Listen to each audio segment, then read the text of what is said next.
One, and we should be live.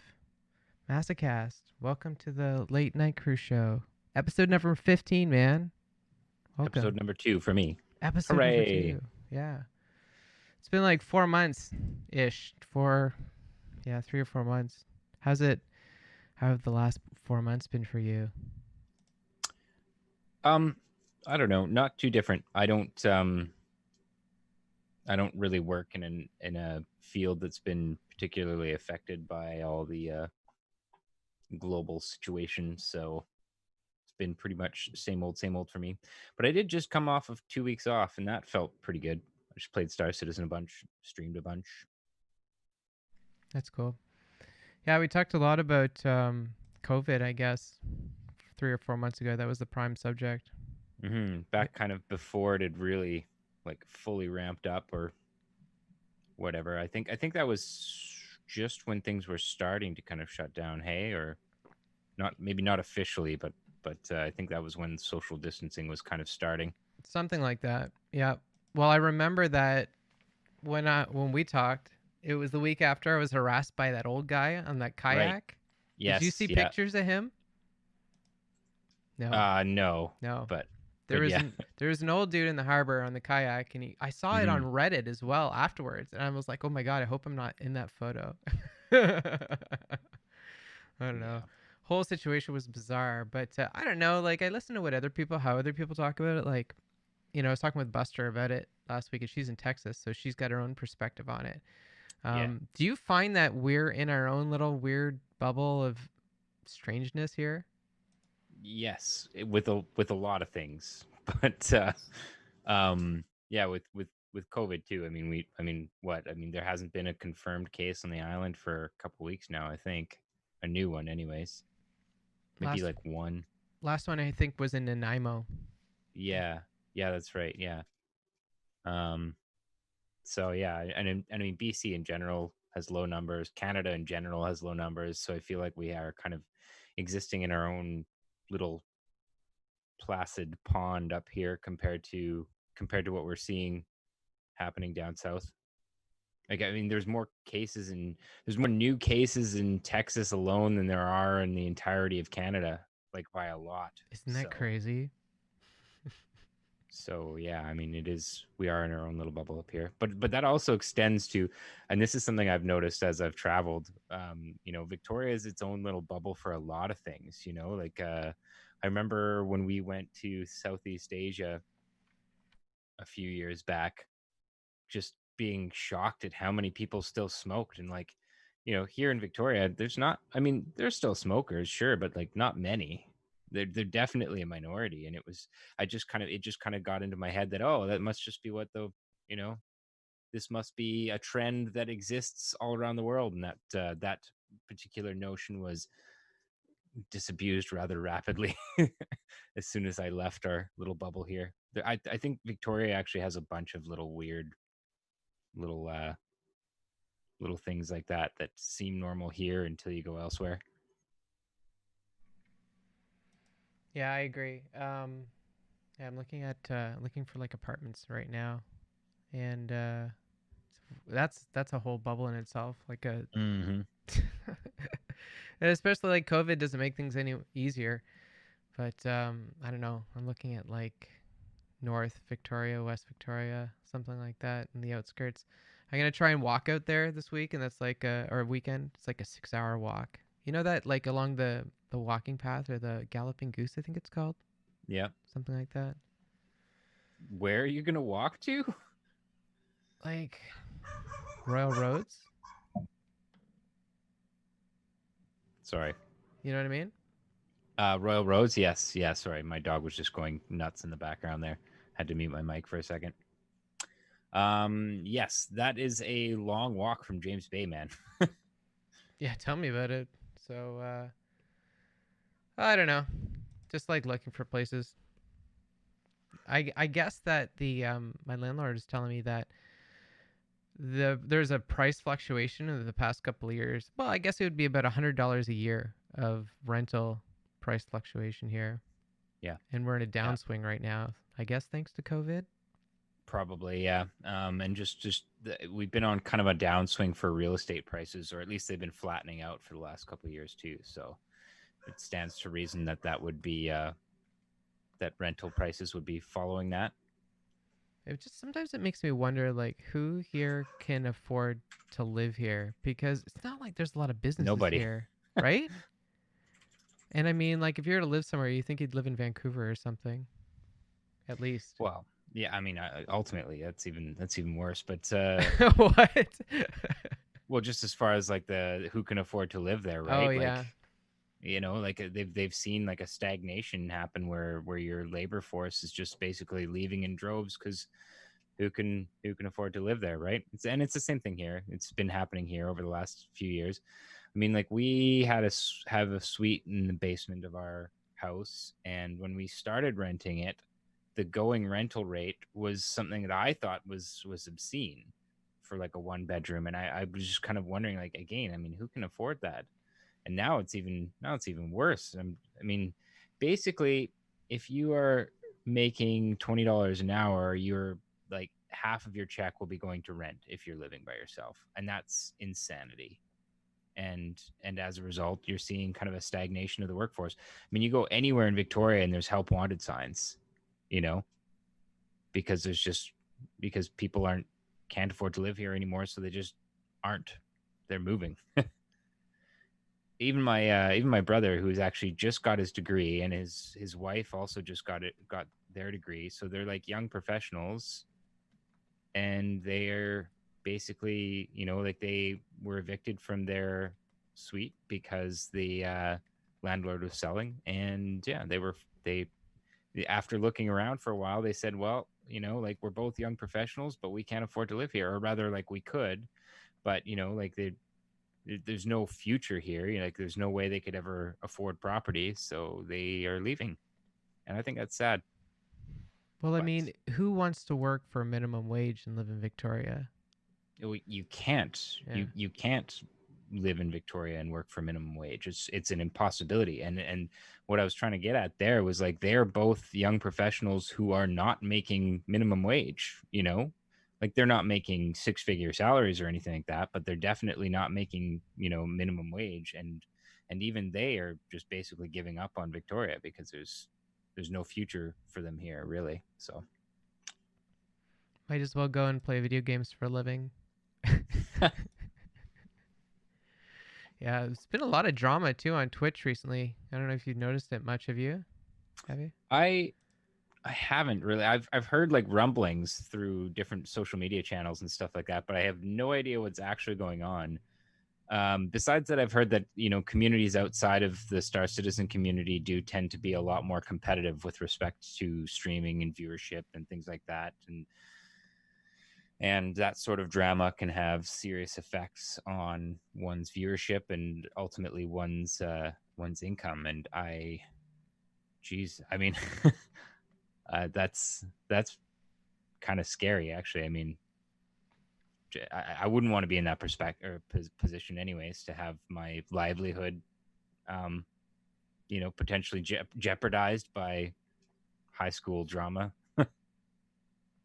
So Yeah. what is it specifically that's been happening? Like I said, I haven't paid too much attention besides just kind of hearing that people are being mean to each other.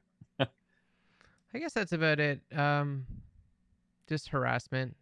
That's it. And then the executive staff at Twitch are not addressing it in an appropriate manner. I have heard of the harassment things, and that's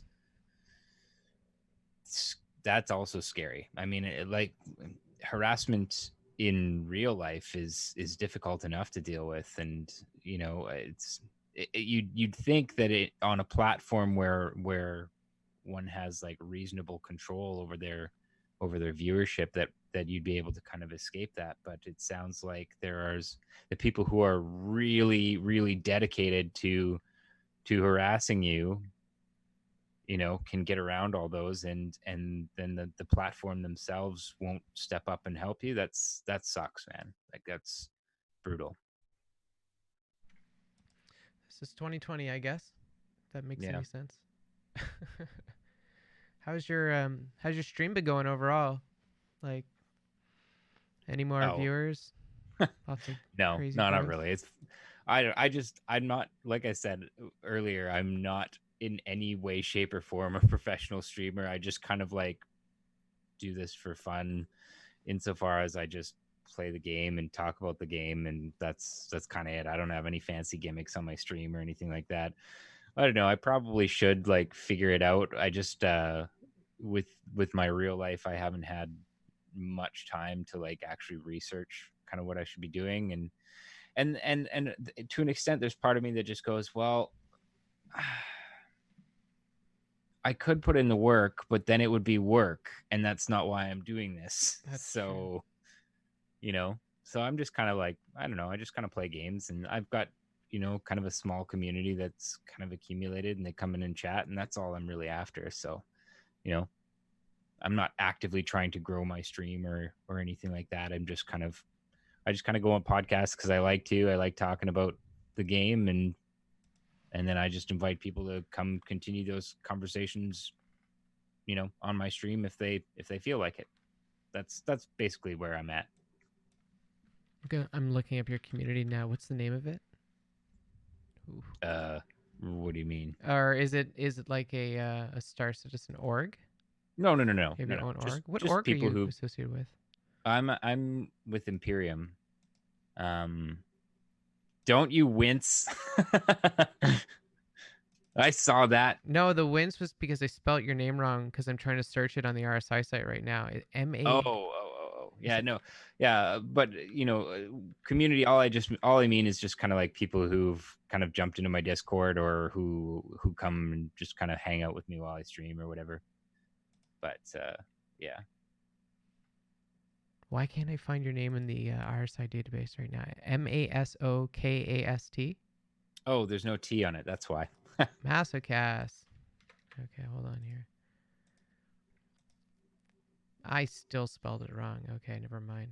Well, I'd like to know more about Imperium. I don't know anything about it. So, Um, Imperium is, or used to be, one of the biggest orgs in Star Citizen, and I joined up with them kind of at the urging of one of my friends way back when I first backed the game, so around like 2014.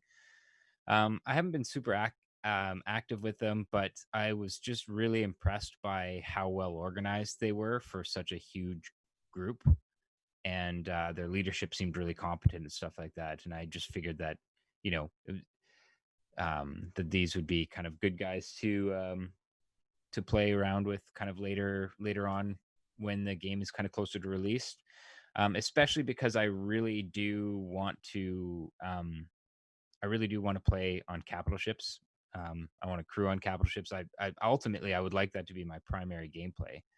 Um, and I feel like the chances of being able to kind of do that regularly increase when you have a large, well organized group with lots of capital ships. that's really interesting, actually. Yeah, I just have the org page here. 4,000 people in it. That's crazy. Yeah, I think at some point I thought it was closer to 6, but I could be wrong. 6,000 ships, it says. Oh, okay, maybe that was it. Yeah. Yeah, is that crazy? 4,000 people, 6,000 ships.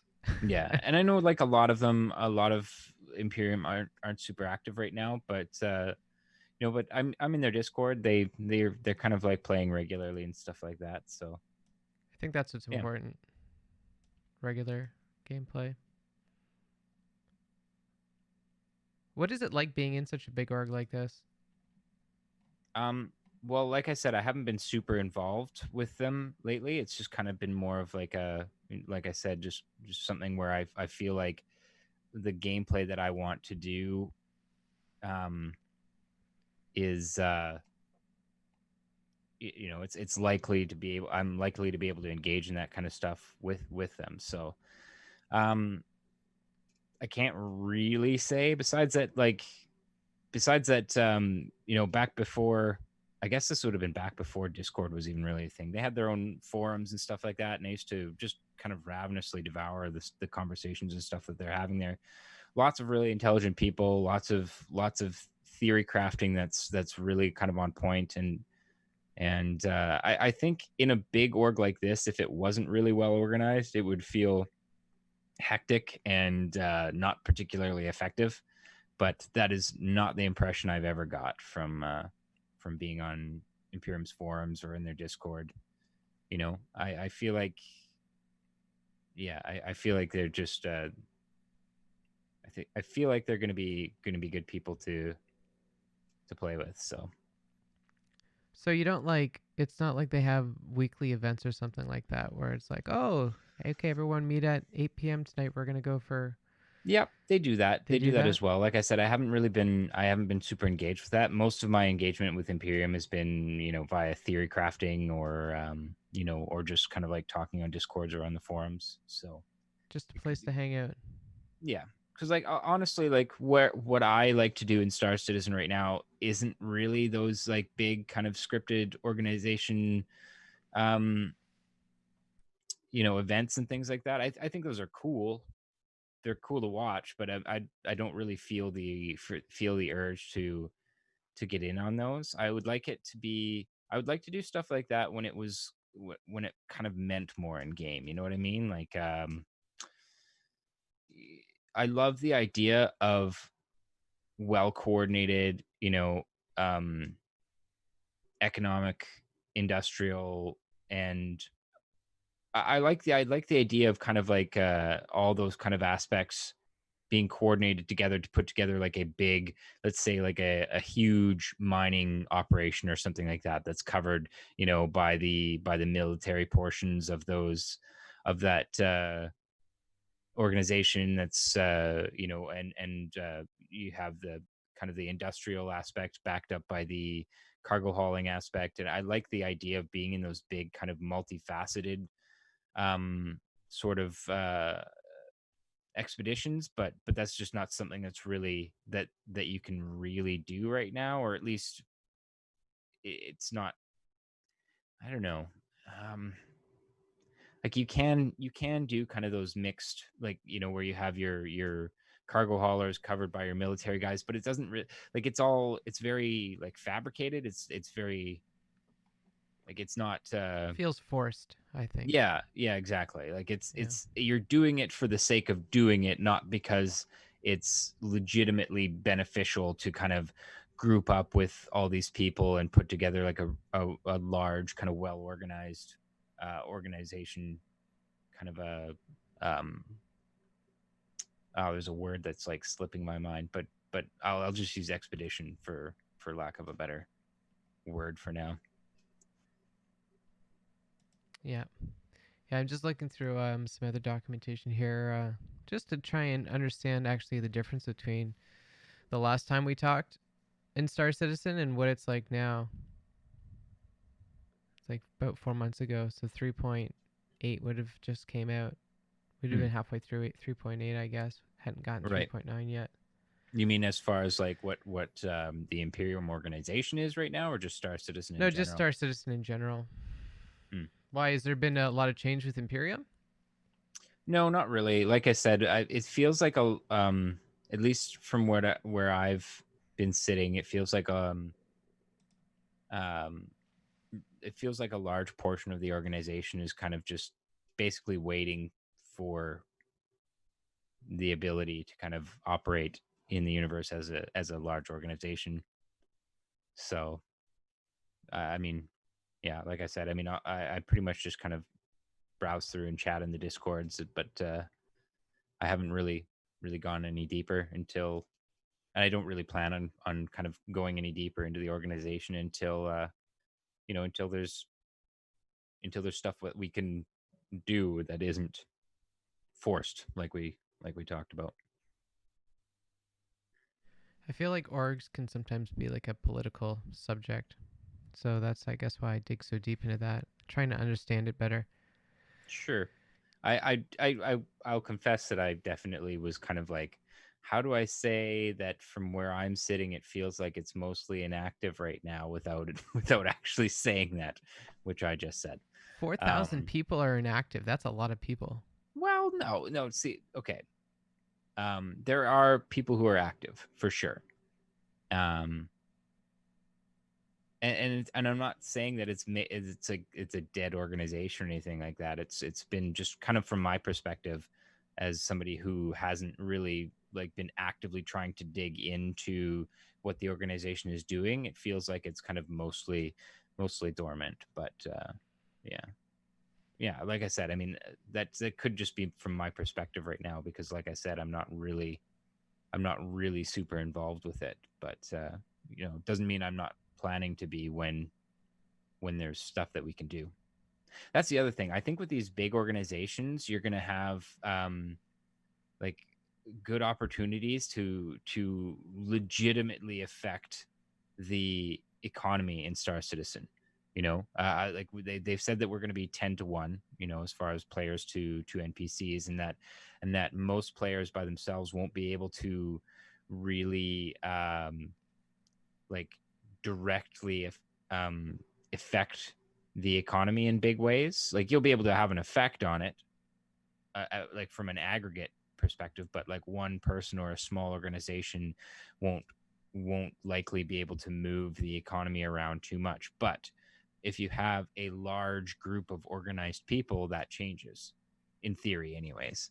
Um, I feel like if you had a large group of people that are organized and focused on adjusting the economy in a way they want or controlling territory I feel like that's something that these bigger organizations, if they're well organized, will be able to do. And I think that is going to result in some really cool gameplay later on in the game when things start to kind of open up a bit. At least I hope so.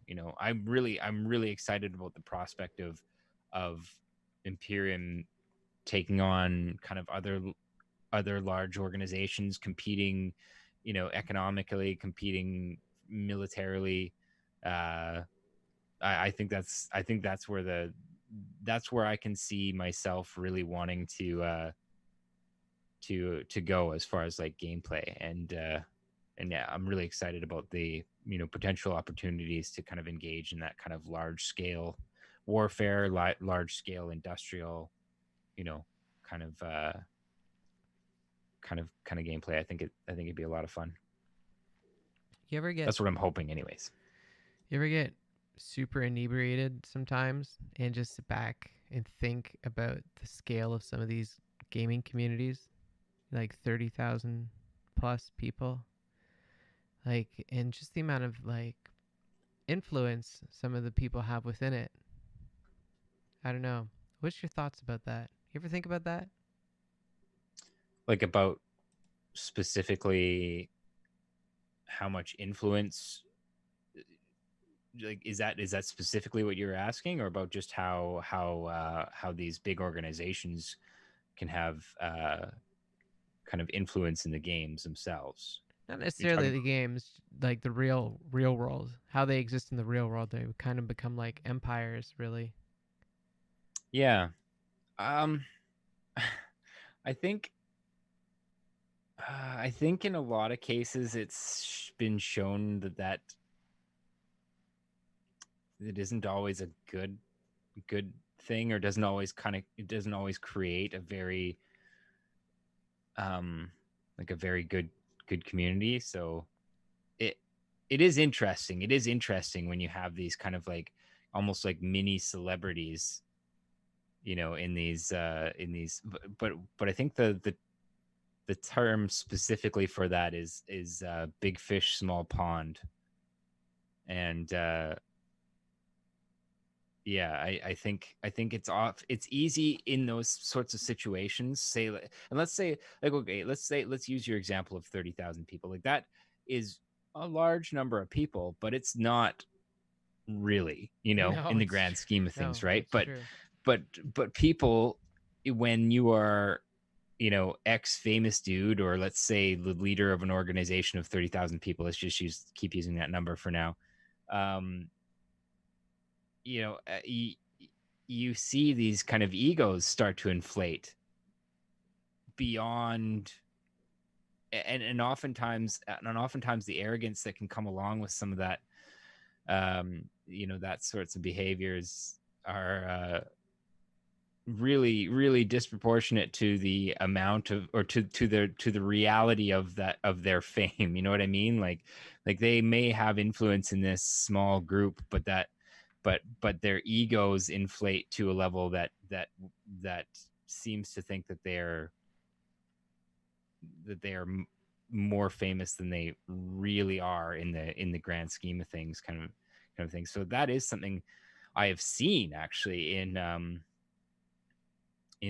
couple different communities. And I mean, it doesn't always happen like that, but it is kind of frustrating with how frequently it does happen, because I find that so much drama stems from these people with kind of inflated egos, thinking they're more important than they are necessarily, and um letting it kind of like affect the way that they deal with people negatively. So yes, in short, I guess, yes, I think about stuff like that. But from what I've seen, it definitely isn't always a good thing when people kind of achieve a level of notoriety in a relatively small group. I don't understand it. Like, how does this even happen? Like, we're just playing video games here, and then all of a sudden there's stuff like this. I think to an extent it's there's a level of, I don't know if genetics is the right word, but like I think to an extent it's the fact that we are an evolved social species, and I think it's natural to have these kind of instincts that seek social standing, or at least to avoid um, like a reduction in social standing in whatever circle you're in. Be it like a work environment or a gaming community or whatever else. I think that it's just kind of natural for social creatures like this to kind of Form tribes. yeah, yeah, essentially, or to seek standing within a tribe that you're a part of. Test Squadron has 19,450, 433 members, by the way. Wow. And I mean, I got nothing against Test. Seriously. What I find very interesting about Test actually is the quality or caliber of individual within there. It's like Hmm. just incredible talent. And it's like, is this what you have to be a human being that is incredible? Like, do you have to be a Test Squadron member of Test? Mm. Well, I think you're right. There's I know some incredible people who are members of Test for sure, but at almost 20,000 members, I do kind of wonder how well that will actually translate into game. I mean, who knows, right? We don't know what the organization tools and things like that are going to do, but um I generally kind of think that when the game starts to become closer to a live, or like a released state, um I think there's going to be some pretty big restructuring of these large orgs. I think a lot of them are going to fracture, including Imperium probably. And I think things are going to probably. I feel like the numbers are going to kind of even out a little bit. That's my impression. I could be wrong, but frankly, I think that as the game becomes something that is more kind of playable, like regularly playable, I think people are just going to find that their needs don't necessarily match up with these big orgs that they're in. And 100%, I think that this could be the case with me and Imperium as well, ultimately, because who really knows? But yeah, I do kind of wonder if these very large orgs will end up kind of being too unwieldy to be stable, um, when things are actually in a released state in the game. But who really knows? like 20,000 specifically though, it's like, man, how the hell do you organize that many I mean, people? you've been in other communities, other games before. You tell me. You see a lot of this. Have you seen this before? I've never seen any in-game organizations with those kind of numbers at all, Yeah, ever.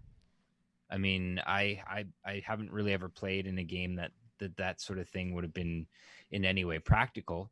And I think ultimately, if Test Squadron does manage to keep organized and keep, and keep their numbers at that kind of level in Star Citizen, I think that the game could potentially reward that just with the way that the economy works. But yeah, I think it'll ultimately kind of boil down to how easy it is to organize that sort of thing in game effectively. Um, but yeah, I mean, I've never in any of the MMOs I've played, I've never been in ones that have been like thousands before, because I mean, in the games I've played, the other MMOs I've played, there's like what, even in WoW vanilla, it was the maximum size for a raid was 40 people. You know, that's so true. Yeah. most of the guilds I was in that were nowhere close to, like, maybe a couple hundred people tops. I think at one point we almost had enough to run two 40-man raids, but yeah, and that's the other thing. I mean, even with those numbers, man, the drama that ended up happening in that guild, like that's the death of almost every, it became a meme almost in WoW, that the things that killed guilds was drama. And it almost was like, it was, I can't think of a single guild through, like, I played most of the WoW expansions, and I think there's maybe one or two guilds that managed to last more than two, maximum three expansions, without kind of like splintering and reforming due to some sort of drama or organizational issues or something like that. So It's definitely like it's a very unique way that people kind of collaborate together, gaming communities. Like yeah, the reasons why they come together in a lot of cases is just to have an advantage over others. So I suppose it's kind of a selfish desire to be a part of these orgs in a lot of yeah. cases. So maybe not the best reasons to collude, or maybe it is. But even if you are in it for personal gain, which I think that's okay. I think it's okay to kind of like want to be a part of an organization for the benefits that it can afford you. I don't think there's anything wrong with that. Um, but I think one of the things that'll end up happening, basically, I think the only way that these large organizations will be able to remain effective, um, as the game progresses, is by being pretty much like it's their way or the highway. And that, even that, I don't think there's anything wrong with that. In fact, I think when you're dealing with that many people, that's the way it has to be. um I don't think you can really effectively democratize these or in-game organizations like that. And I think what may end up happening is that people will start realizing that perhaps their specific goals, are not something that is being adequately kind of advanced by whatever organization they're in, and they'll probably just kind of look elsewhere. I think there probably will be quite a few people who end up kind of gravitating to smaller orgs that are a little bit more receptive to individual goals. Um, but yeah, I mean, ultimately, I'm just spitballing here. By the way, I have no idea. I'm just kind of like, you know, just kind of going off of what I've seen and kind of off the top of my head, my gut instincts as to as to what these sorts of things will look like kind of later on in the game. So, but yeah, like yeah, especially with these 20,000 people, man. I'm really curious to see what happens with that. I think if for nothing else, it'll be, ugh, and I hate to even say this, but it'll be an interesting social experiment. That's you okay. know, Well, you know what? I think we got to have Return of the Jedi. Like the space battle at the end of Return of the Jedi. So I think that orgs are going to have to be pretty big. But like today on Star Citizen Live, I can't remember his name. The guy in the top left corner was talking about fleet commanding, essentially turning Star Citizen into a real time strategy game, you know, where you just sit at the bridge of the ship and you command the fleet by Hmm. basically pinning targets or Yeah. sharing target pinning on a scale, I suppose. And I mean, a lot of that stems back to Wing Commander, so you should definitely expect those kind of features in the future. And I really hope that happens. But my gosh, that's a lot of functionality that I would have to get built. Could you imagine? Like even just target sharing overall. Well, target sharing with pin targets, that's coming in 3.10, right? Coming back in 3.10. But you're right. I mean, it would be a huge amount of it would be a completely almost a separate kind of game interface entirely that you'd have to build, for like a command level thing. I think it's pretty clear that they intend to do that, but yeah, I mean, you're right. That's not something that's going to be a big undertaking. And like I said, I mean, uh, again, just to go back and to clarify here, I'm not throwing any sort of shade at these at large organizations like Imperium or at Test. I genuinely hope that the game kind of supports those sorts of very, very large communities, because I think in an open kind of sandbox game like this, like you said, it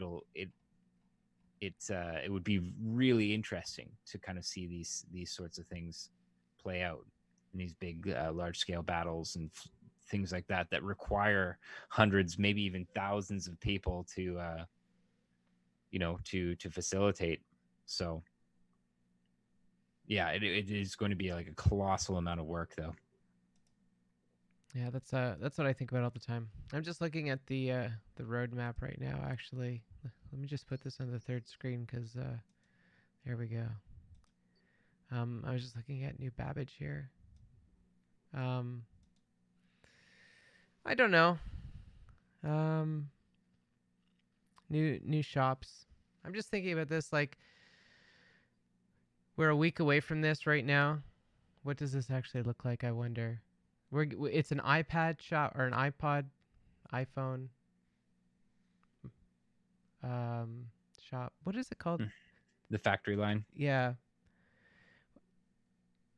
Well, I don't know. I mean, I thought one of the things I can't remember. I was listening to a Oh, actually, I think it was Fortnite Frontier. I was listening to that, and one of the things that I think it was they were theorizing that we might see here, just kind of as a surprise, is the implementation of different computer parts and things like that for your That would be computers cool. Yeah. or for your ships. So, like different targeting computers, basically computers as components. Potentially AI blades, things like that could come from factory line. Yeah, I thought that was a good thing, and they have been talking about avionics and targeting computers in the last in the last monthly report. I don't remember. One of those. Um, yeah, one of those kind of publications. Yeah, they were talking about how they're working on those sorts of components as well, and I think that's yeah, I think that's something I think that sounds reasonable. That's I mean, interesting. I don't understand why else you would spend so much dev time building out, you know, a store like this in game. Because we haven't seen a lot about him. We just saw the displays. Yeah, but they did mention, if I'm not mistaken, and I think it was with respect to the factory line, they did mention that there was stuff in there that they hadn't put on the roadmaps, and it was Mm-hmm. going to kind of be a surprise. Well, there So has to be. I mean, yeah, we know that we're gonna have different types of mobiGlas, right? That's yeah, so that's not on the roadmap. I don't know. but there too, like I kind of scratch my head a bit, like, okay, different kinds of mobiGlas, what does that mean? What does that realistically mean? Is it just a different colored bracelet, or are you talking about having different functionality? mobiGlas, SimPods, and various computer-related items. I wonder what Oh, those various computer-related items are. well, there it is right there. Well, the various computer related items, like targeting computers, AI blades. I don't think we're getting AI blades in 3.10. Don't get me wrong there, but Maybe they've been working on avionics AI for a while, computers. right? How about the I don't know. This could just be greater enhancement of components or just the interface, new interface. Yeah, I hope it. I hope it's more components. To be honest, the more customization, the better. I really, really, really want to see different sensor packages What does come into that the look game. like? What is a sensor package? Well, they've talked about it a little bit before about the idea that, well, like for example, right now only prospectors and a select few other ships can actually scan for minerals. But they've talked about how they don't want that to be ship locked. They want that to be more of a component choice that you make. So you can get a sensor package that can pick up minerals, but it may not have as long of a scan range for other ships, or et cetera, et cetera. That sort of thing.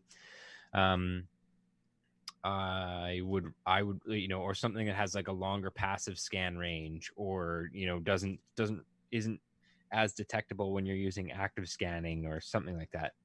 The cat is going to knock over my green screen. Oh, just let her. It's fine. You are a nightmare. Um. Yeah. Anyways. Oh, we were talking about I guess Sensor packages and stuff like that. Yeah. yeah, I just really want more scanner gameplay. I I just see. think that that's one of the mechanics that they could add in, and that would potentially have the biggest effect on multiple aspects of gameplay. So that's what I really hope. I really hope that maybe we see some additional sensor packages, and that it becomes kind of the gateway to enhanced scanning gameplay. Because right now the scan pulse thing isn't enough. They know it's not enough too. I mean, they've talked about how long range scanning, for example, is going to be a completely different mechanic than the current kind of active scanning, like scan pulse kind of situation. So yeah, I just think, like, I mean, scanning touches combat, scanning touches mining, scanning touches exploration, scanning will touch cargo, or sorry, well, yeah, no, Oh, scanning it will touch definitely will. cargo as Yeah. well. Like long range scanning for anomalies. Scanning could touch even scanning could even touch like data running, if you're able to kind of like scan for data transfers that are going on, and be able to position your ship in a way that you could harness it. I think, yeah, scanning for dead bodies, or for life signs if you're search and rescue or medical. Yeah, I just it's something that we've heard almost nothing about, and it makes me sad because it could affect so much in this game. It making bounty hunting more interesting. Like right now, the way that bounty hunting is set up in such a way where you just have a marker that leads you directly to the person. That's not fun. Like, it would be so much cooler if you had to like scan for drive trails or something like that, from their last known position. And I mean, I get that the stuff I'm talking about is a long way off, but Maybe it's like, wait. not. Maybe this is what we're gonna get 3.10. Like we're just mm, talking about what's gonna be at the new Babbage area, right? We're talking about enhanced scanners. well, yeah, and I guess that's what I'm kind of getting at. Like, if the enhanced scanning suites and stuff like that is something that we get from that factory line, like that could be the beginning of that. You know what I mean? Like, I'm not saying that in 3.10 we're going to be able to scan for drive trails, and it's going to change bounty hunting. I'm just saying that, like, yeah, like you said, if that was something we could buy there, then that's like tier 0 implementation, at least, because it's an actual component that you can adjust in your ship to kind of have different desired results. As a cargo pilot, would I use a scanner to like determine altitude or trajectory? or anything like that? Would a scanner be applicable for something like that? Personally, if I were a cargo pilot, I would probably have a scanner that was just really good at cat. Seriously. um, she just looks up at me with these eyes like, what? Um, I would just want one that had like maximum passive detection array or detection range. So basically, I could be flying into some place, and and from like as far away as possible, be able to kind of see potential threats. That's what I'd want as a hauler. I'm not afraid of piracy. I'm afraid of like not doing cargo hauls fast enough. If I can you have better instrumentation, I could potentially be a faster pilot. Yeah, but how though? Like in the current iteration, I can't really think of how scanners would make me a faster pilot. You know, my approach speeds and stuff like that, I've just learned. I know that with the Caterpillar, if I'm coming into Levski, I can accelerate to about 600 meters per second before I have to flip and burn, and that'll put me basically right above the hangars in Levski. No scanners are going to make that you know easier or faster for me. It's just something that you learn, right? That's kind of how I see it anyways. What kind of things do you envision that a scanner might do to kind of make you faster? I don't know. There's just certain things where I'm flying around and I'm like, if I knew my vertical speed, then I'd be able to really dial in my approach speed with great accuracy. I don't know. I'm talking about like seconds, I guess. Shaving seconds off my time. We should race sometime. Who's the faster cargo pilot? Which ship do you do cargo running in? Caterpillar. Yeah. We should have a race. Well, I mean, sure if you want to, but I don't know if I can compete with somebody who literally does it every day. Oh, does that matter though? Then it doesn't determine like skill is not a factor. Then it's just experience. Doesn't It'd be matter. fun. I'd do it. I think you'd win. Just FYI, you seem like more of a gamer. I'm just a casual person. I don't know. Well, but your gaming experience is heavily geared towards flight and actual simulation. I don't know. At any rate, it'd be fun. But and then there comes then the next question is like, would those seconds really matter as soon as we get cargo timers? You know what I mean? Like if it's going to take them 10 minutes to unload the cargo, does it really matter if you arrived 30 seconds before the other guy? Well, right now, yes, Well, right absolutely. now, That sure, was the whole sure. thing about Jumptown. Like we tried to get there as fast as possible, by before the next person. Yeah, fair enough. Fair enough. And then there's just the simple fact that you're less vulnerable if you're able to just like scream in somewhere and then get out as soon as possible, for sure. I don't know. I'm really grasping at straws with this. I think your solution for scanning makes much more sense, so I'll trust you with that. Well, I don't know. But I mean, there is something to be said though about, yeah, I mean, even if you were coming into Jumptown, if you had scanners that were maximized to basically detect somebody who's lying in wait Oh, that would be helpful. Yeah. before they could like kind of spring a trap on you. Even I like player characters, like not even vehicles, just people, you know? Yeah. Oh, hey. Yeah. That's where they like I was saying, they've said that they're going to implement. In fact, actually, the Cutlass Red even has a dedicated scanner for life signs. Be awesome if you could have a life signs module on a cargo scanner for exactly that. Like, is there anybody in that outpost waiting for me?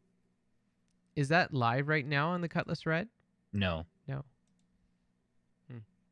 Soon But to. like, that's what it's scanning, at least in the Matrix of Lies. That's what The it website. says. Yeah. Okay, gotcha. Well, I'm sure. I don't know. That seems to make sense. It's something Star Trek would have. If ever I wonder about the future of this game, I'm just like, oh, what's the Star Wars or Star Trek equivalent? Battlestar Galactica. Yeah, fair enough. More, yeah, I feel like it's more closer to Battlestar Galactica. I don't know. It's not really anything, I suppose.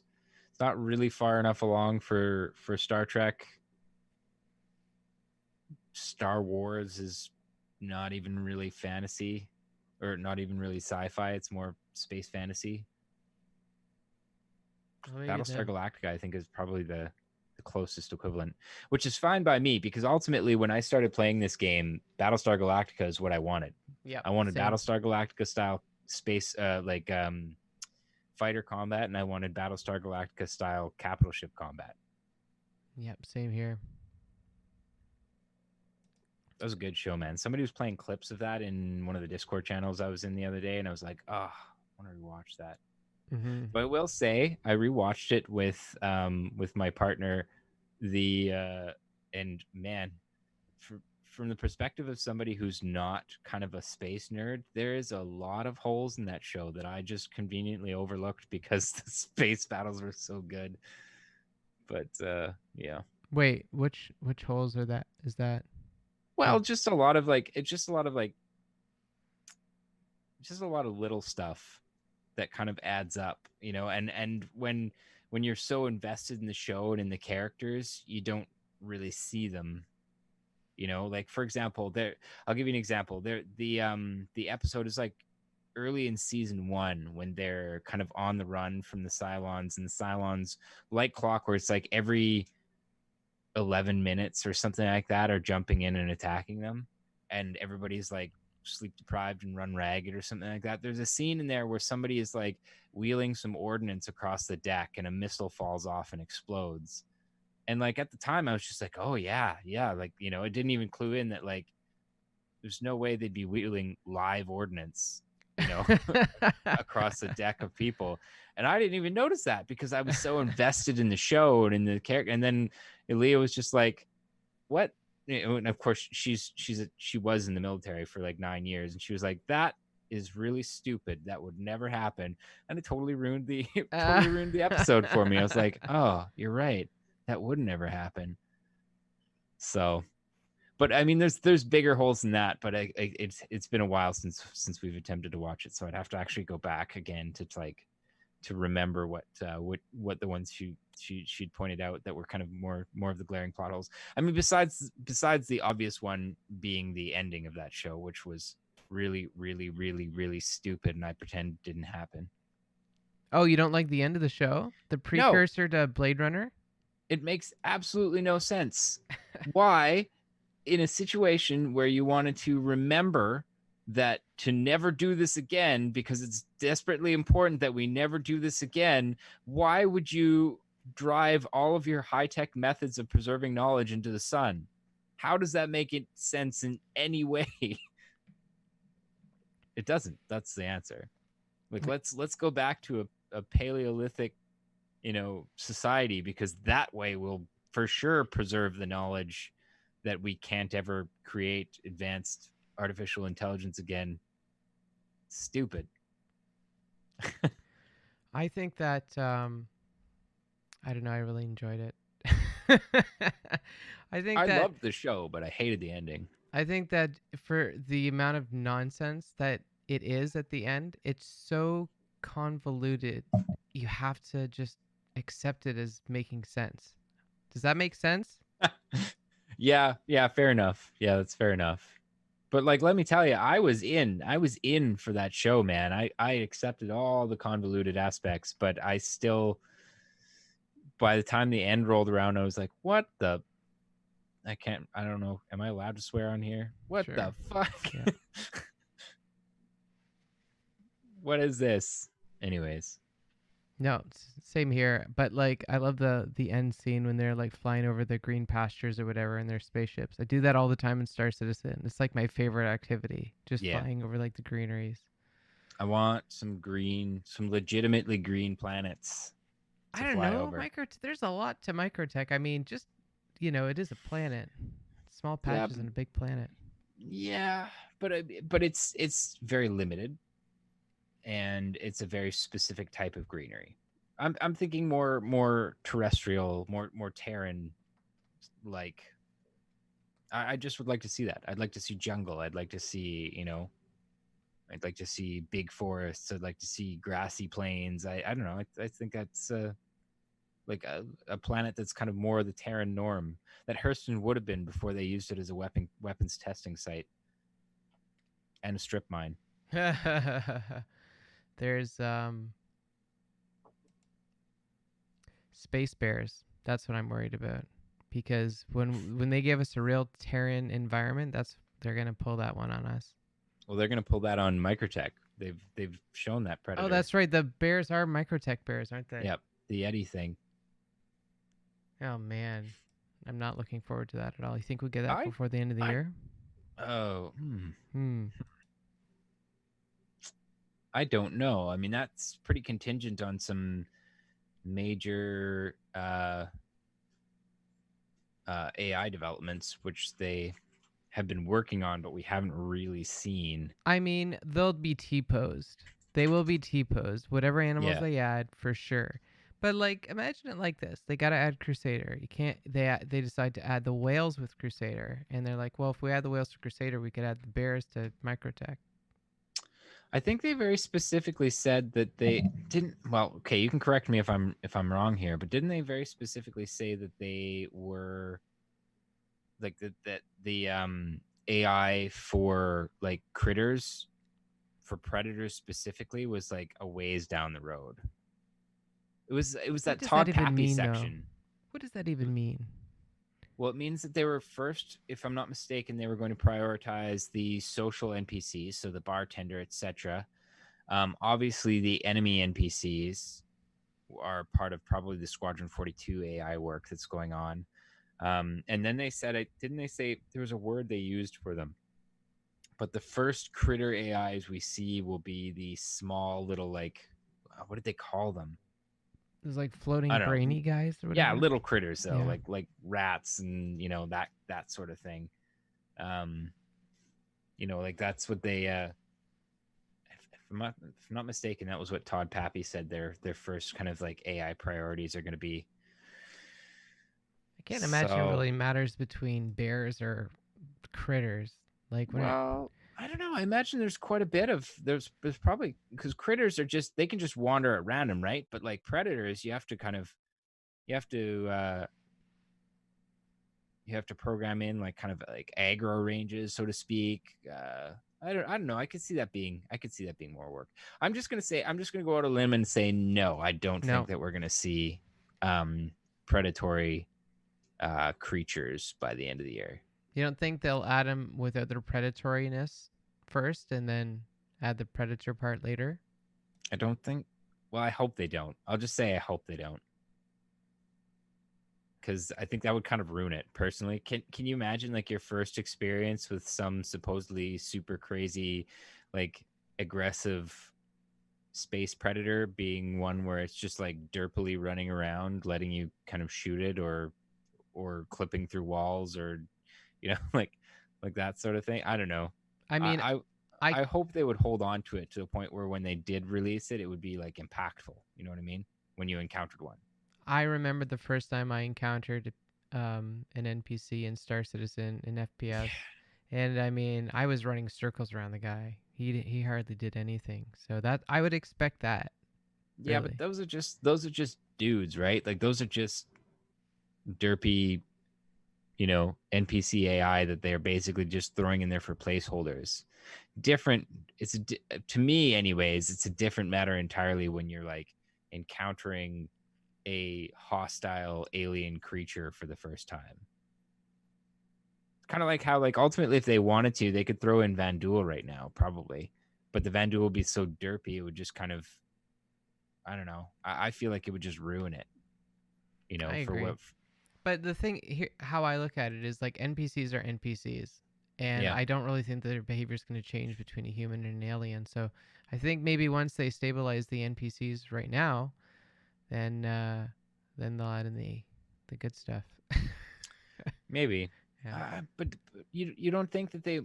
Well, I don't know. Like, I think I disagree with that. I think that they very specifically have said on a couple occasions that they want the behaviors of these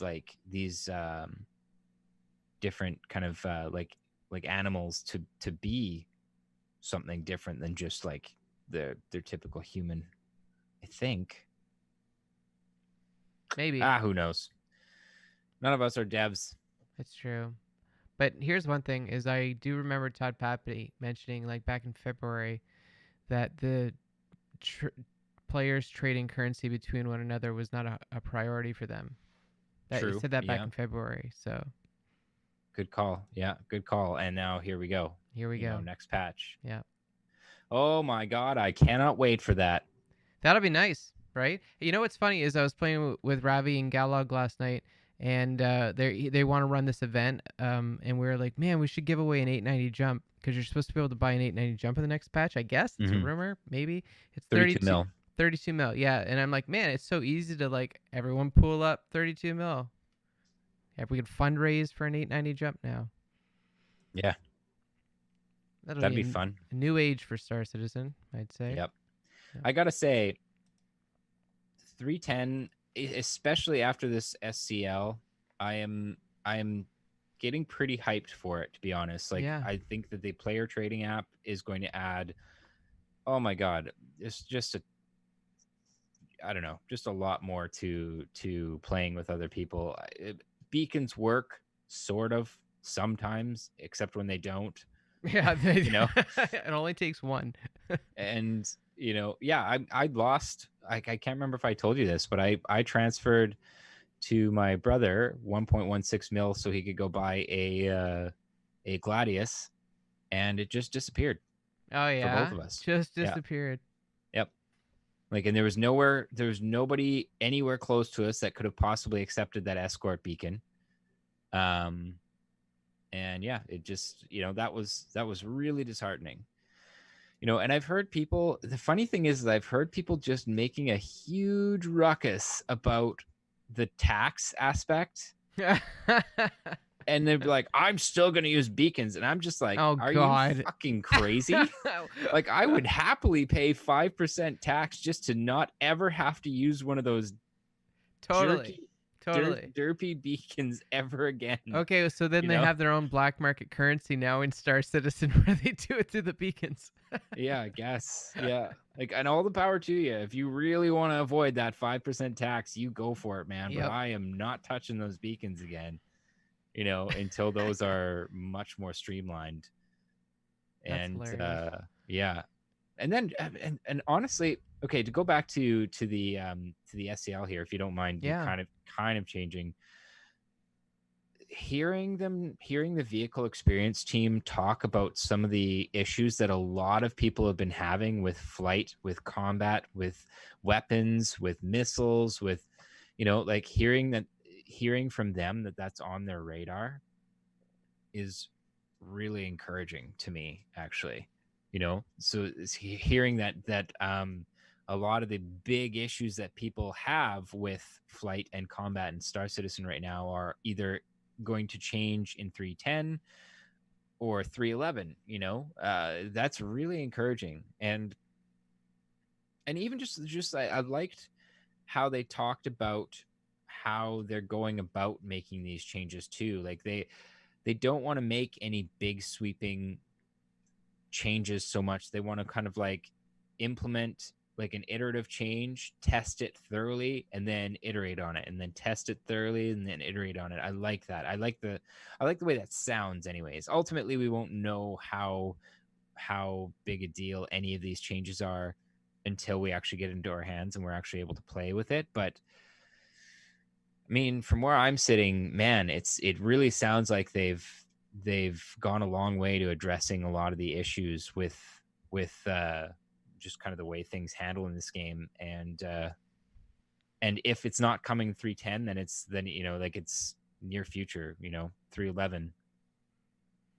Yeah, that's what I have good feelings about the Space Bears, Microtech Space Bears. I don't know. I just think about 312. What do you think for 312? What's going to happen for 312? See, and this is kind of something else that I like about how they're. Well, okay, I like it and I hate it. It's tough to say what 312 is going to hold because it's very clear that they're not putting stuff on the roadmap anymore. They're just working on it, and then being like, surprise, like when the patch kind of gets closer to release. And I can see I it's obvious why they've done that, because people freaked out anytime anything changed on the roadmap, you know. But it's frustrating because it does make it harder to kind of like, I want to know what they're working on. I realize that the roadmap was just kind of like kind of their wish list, almost like what they're actively working on. And I liked when things moved. Sure, it was frustrating when things I really was looking forward to got moved or whatever, but I liked being able to see their priorities shift and things like that. You know, that like a roadmap that was that open, combined with, let's say, like their new roadmap roundup that they're doing, where they kind of give you a little blurb on why they're changing things on that roadmap. I thought that was good, and I kind of missed that. So what's coming 312? Who knows, man? Like they clearly don't want to tell us anymore. They're just going to basically drop it on us when it gets closer. Well, we can't have Pyro without Crusader. Yeah.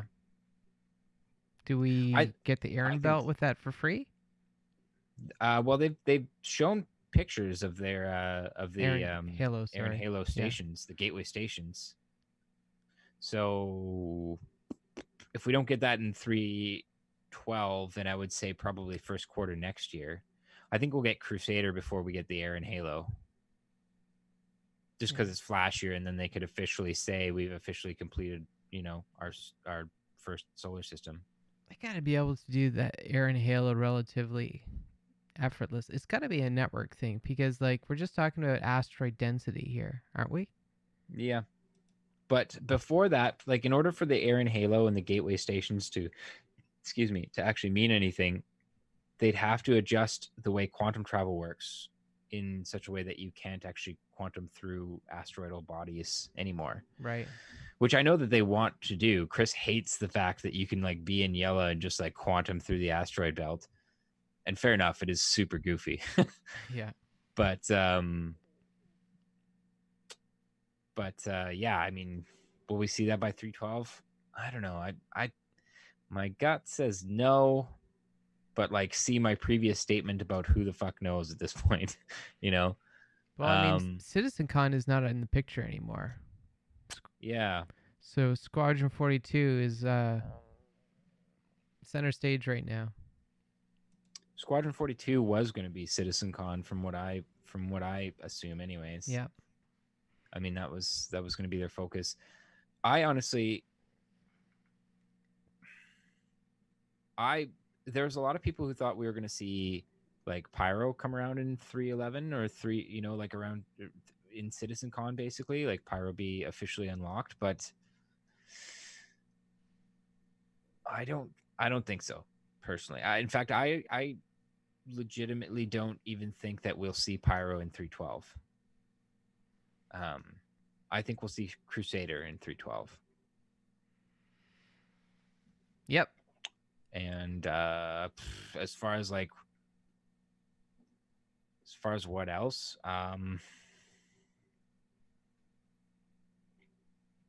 Space Whales. Yeah, I don't know. Like I guess they have been kind of like teasing the NPC, like the animals, a lot. So I suppose it could be like, you know, animals in 312. They talked about Quanta at CitizenCon last year. What do you think about that? Do I think that's ready to go? Man, I wish, but it sounded like when they didn't they do like a write-up on it like a month or two ago? I'm not sure. And it sounded like it still had a lot of work to do. I mean, that was one of those things they booted down the road off the roadmaps, the dynamic mission system and dynamic economy work. That was one of the things I was really bummed about. Will we see it in 312? Sheesh. I don't know. I hope so, but I don't know. Like, again, it just 312 to me has just become a huge question mark, just because we don't, like, the roadmap doesn't doesn't really like it. Yeah, like I said, I mean, with 3.9 and 3.10, they've just demonstrated that the roadmap is not all they're working on by any stretch of the imagination. So, man, so hard to predict. It could be those. It could be Crusader. Hell, I could be completely wrong, and they could with 3.12 implement server meshing, like a static server meshing with Pyro. That latest post-mortem, did you read that? I didn't get a chance to yet. I was going to. They Tony Zervik, I think it was Tony Zervik. It might have been the network team. There was, I think maybe it was the end of the networking blurb where they said that they were working on quote, what? How did they word it? Large network backend tech or something like that for the end of the year. I can't remember exactly how they worded it. Hold on, let's see if I can find it. I might be able to bring it up here. This is the newsletter. I don't think so. Postmortem.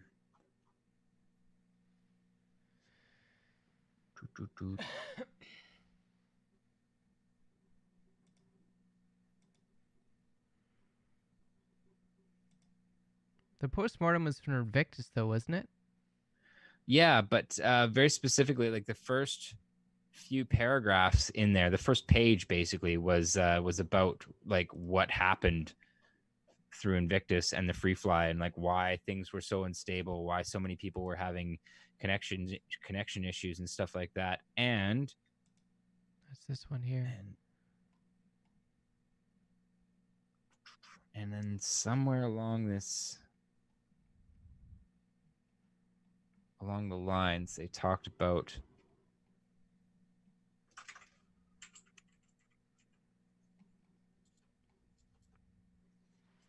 Is it like trade?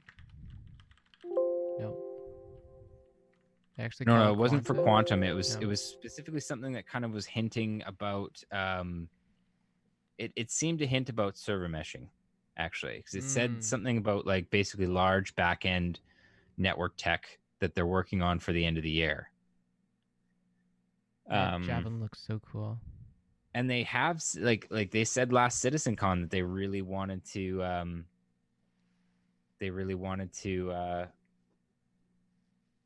try to get server meshing this year. That's right. They also said that about Vulcan too, though. Oh yeah, but that's they touched on Vulcan not too long ago. Maybe it was in here. Hold on, was it? No.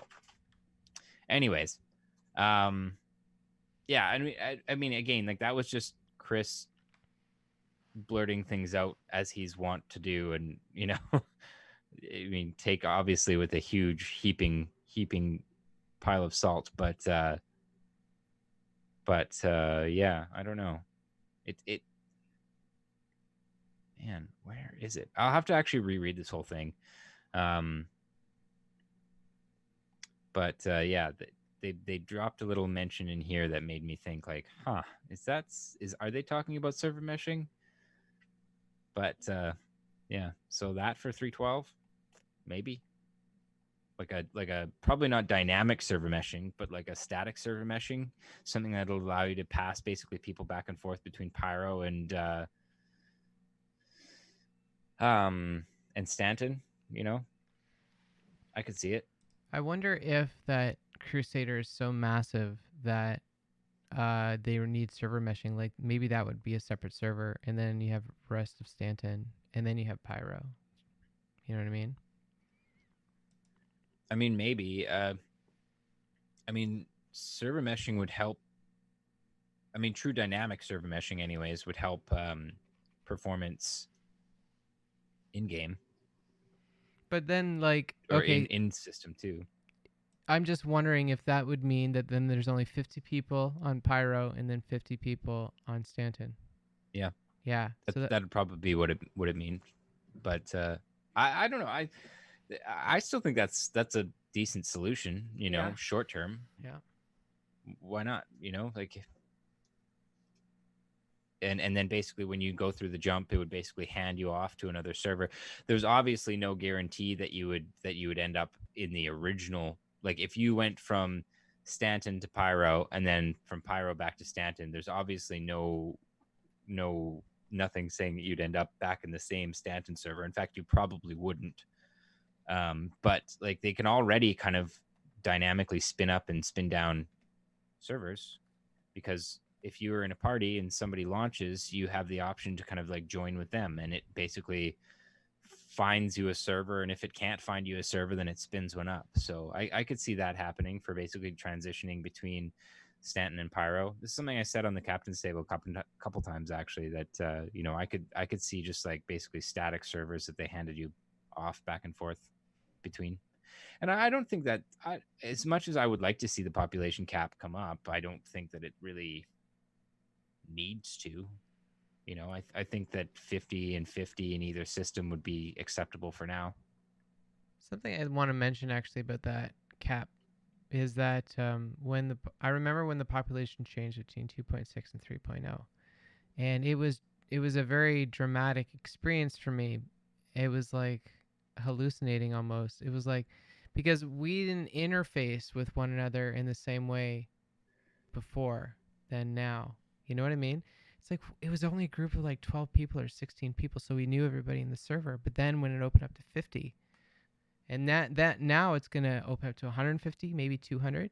Mm-hmm. I think that'll be quite dramatic. Like, what is trade Yep. gonna be like? What's combat gonna be like? Oh, What are the prisons it's gonna be huge. like with 200 people in it? Yeah, totally. I'm looking forward to it personally. I mean, you're right. It's gonna really change. It's gonna really change how we play the game. I think first and foremost, with that many people in the game, like all of a sudden, the whole right now, cargo haulers, if you are even remotely intelligent about the way you're going about things, you can pretty much do things in such a way that you will never be accosted. That will not be the case if you had, say, 150 people in the server. Even Yeah. like you'd have to be a lot more careful, and you'd have to definitely have to be thinking about having kind of permanent escorts. Well, there's going to be trade blockades. Like there already was trade blockades in 3.9. And like this is just going to be it's going to get worse. Yes, Yeah. we're going to need escorts everywhere we go. Yep. I look forward to it.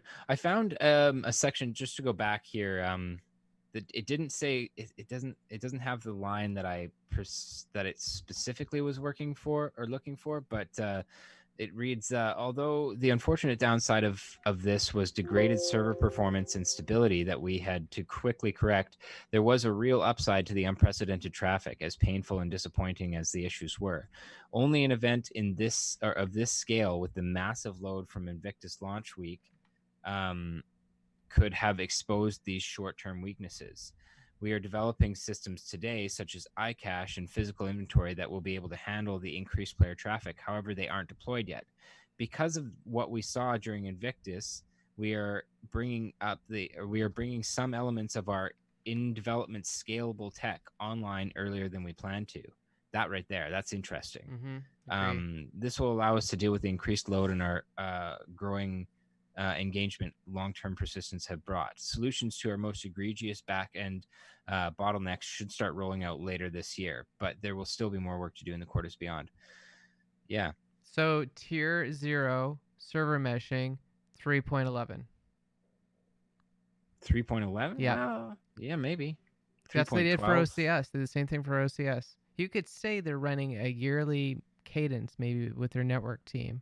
So every September. And then you roll out tier 0 in October, September, October. You have tier 2 or the second version of that for Christmas, and then you just start over again. We got to get iCache first, though. We need iCache. Yeah, that is, yeah. But I mean, iCache I feel like is closer than, I feel like that's closer than we think. I thought we were going to get that in 3.10, to be honest. I really did. I kind of thought so too. I mean, because it's clearly that they're like working hard on that, because it is the major bottleneck to server meshing, and to a lot of their backend tech actually, and frankly to a lot of the gameplay. In fact, is dependent on iCache. Oh yeah, So for like sure. there's a lot that's bottlenecked by that. So I feel like that's closer than we think, Yeah, just because they have so much else waiting on it. yeah. Well, we also, I mean, a lot of the functionality feels already there. It just like it seems just like the next step. So I think 311 we should get something like that. I don't know. Something Something. Yeah. What do you think of the 312 at least, but yeah. Sorry, continue. what do you think of the whole bartender situation? Got an opinion about the bartender situation? As in, like, why does it keep getting pushed back? What's not pushed back yet? It's coming out next patch. No, You it's think it's not. going to get patched or pushed? It did. Oh, it did? Yeah. I'm looking at the roadmap right now. It's still on. Eddie Parr was going to be their bartender, and they moved him off the roadmap. He's not even on the roadmap anymore. Oh, but the regular bartender is. NPC bartender. Uh, Bring it up on the main screen here. There you go. This one here. Yeah. huh. Guy with the mohawk. I wonder if that's gonna stay then, because it was my understanding that the reason that they moved Eddie Parr was because the AI for that like social AI wasn't there yet. But The thing about the mission givers is like there's other mechanics that usually go with them, and I think that's what ends fair up enough. breaking. It's like dependencies. But so you thought the whole bartender scene was done? Yeah, I thought it'd been completely pushed back with Eddie Parr. Um, I don't know. My thoughts on this are that it's necessary. A lot of people are like, "Why do we need bartenders?" But I don't know. It's been pretty well documented that this is more of an archetype, right? Like it's the idea of social. Um, it's like it's like their tier 0 social NPC, one that kind of interacts with you more naturally than the ones that currently don't interact with you at all or tell you to faff off if you're trying to drop off a package or something like that. um so yeah, I don't know. I think it's about time. Yeah. I hope that it does indeed kind of like spread out to more than just bartenders. It'd be nice to kind of see like shopkeepers kind of more interactive. Be nice to see. I don't think the generic kind of NPCs wandering around will do that, but like I think the thing that's cool is if it is actually an archetype of an AI that reacts to you when you walk up to it, when you look at it, that all, like, I would love to see that spread out amongst more of the NPCs so that,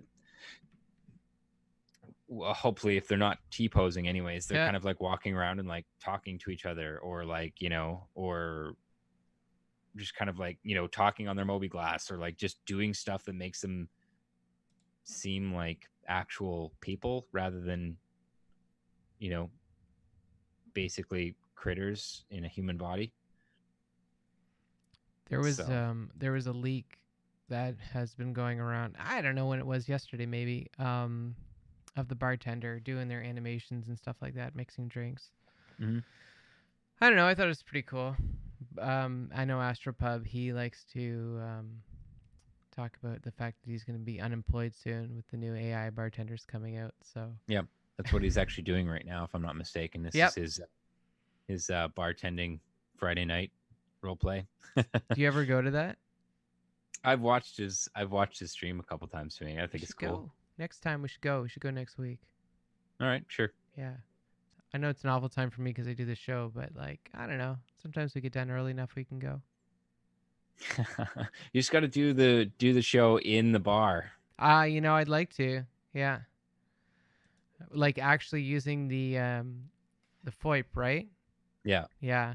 The That's what problem I'd is, like I to. don't know about you, but FOIP for me has just been like not working at all Oh this no, it patch. doesn't work at all. Definitely not. It seems like Meyer has had good luck with it. He's always got it on, and he's always doing kind of like goofy things with it. That's good.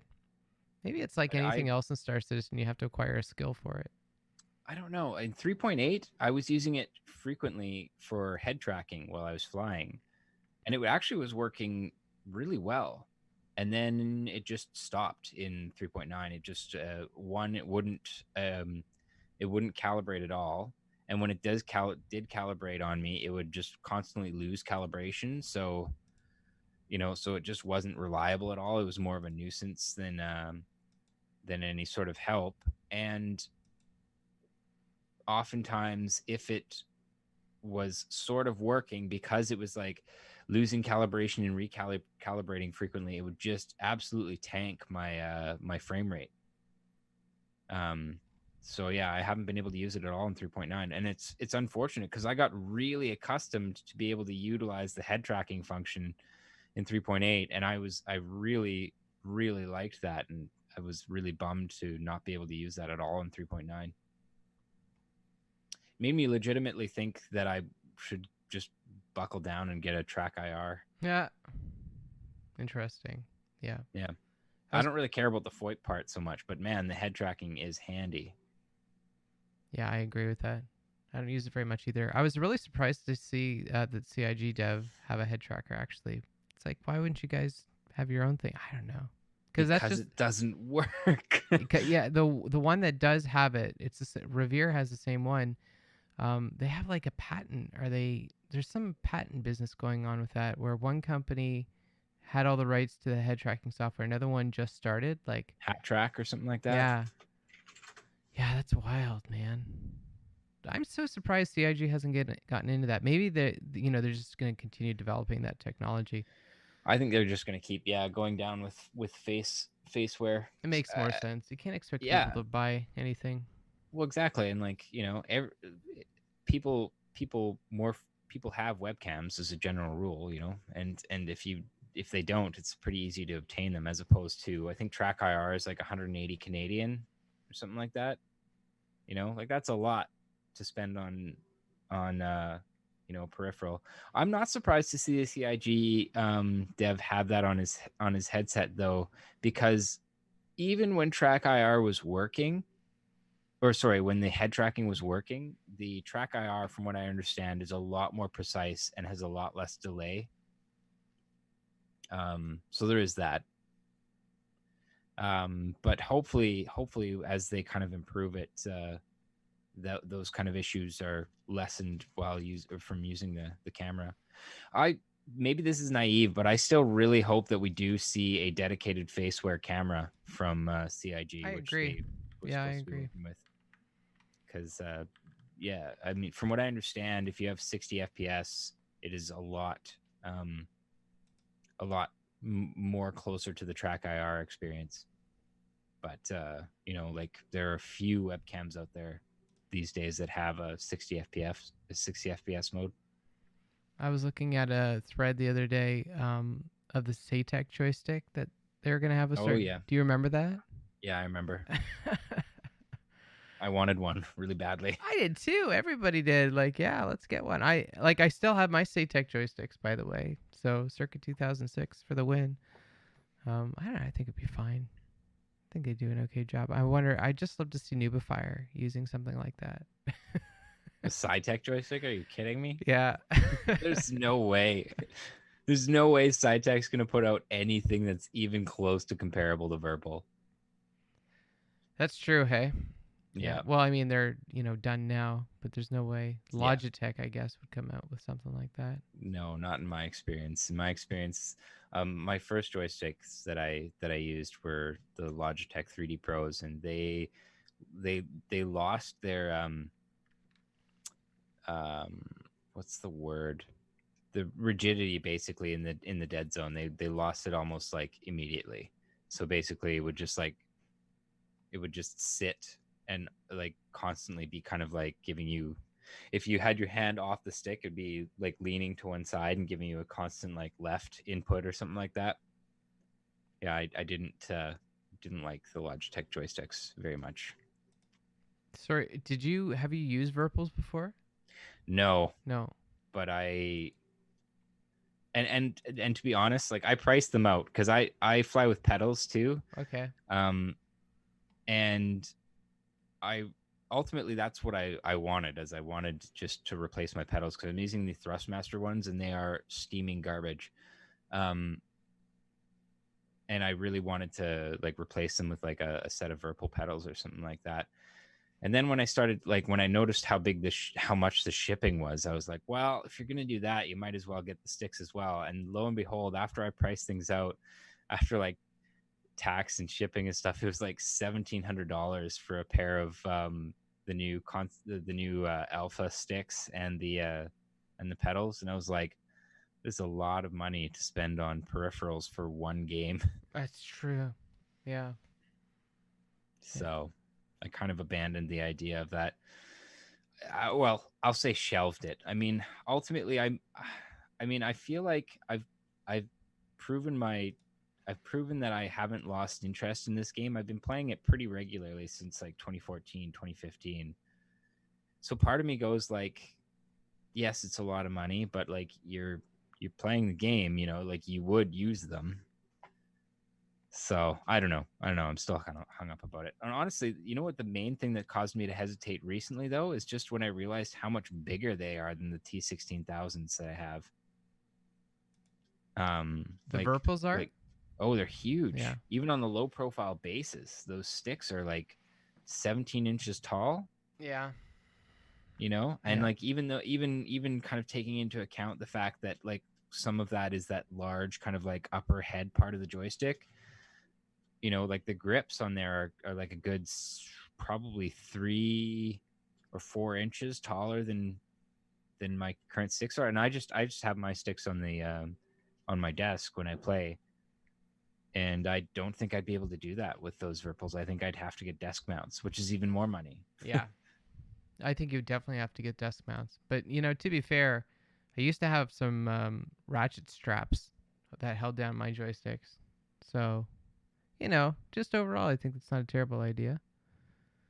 But you're right, Yeah. it is more money. Yeah, quite a bit more money too. Like those Monster Tech mounts are like what, like 120 each or something like that. They're not cheap, you know. And I fly dual sticks, so I need two of them. And at that point, you know, like when I kind of consider where I'd be sitting with my sticks, if I were doing that, then I'd probably need the keyboard tray as well. And you know, yeah, it just kind of snowballed, and I was like, maybe I'll just put all this on hold for now. As much as I really would love something better than these T16000s, and I'm definitely starting to get to a point where I'm feeling the lack of quality and feeling them start to degrade. My dead zones are starting to like, I'm starting to need to increase my dead zones on my twist axes, for example, because those components are starting to wear. But I mean, again, $1,600. That's a lot of T16000s before you break even there. Yeah. How does your significant other treat Star Citizen? What's the relation there? Well, mostly we just all kind of let each other do what we want to do, you know, like so long as we're not bankrupting each other. um and ultimately, the way I look at, like, I haven't spent a ton of money on Star Citizen. Like, I'm concierge. I've got about 1,700 in, but that's over 5 years. And the way that I kind of look at it is, it's like a hobby, right? And as far as hobbies go, as far as entertainment go, if you divide that amongst over 5 years, it actually isn't really that expensive for the amount of hours of enjoyment I've got out of the game. So yeah, so that's kind of where it's at. I mean, I'm not spending money that I can't afford to spend, and it's definitely coming out of my fun money. So yeah, it's not really a contentious thing with my partners. It's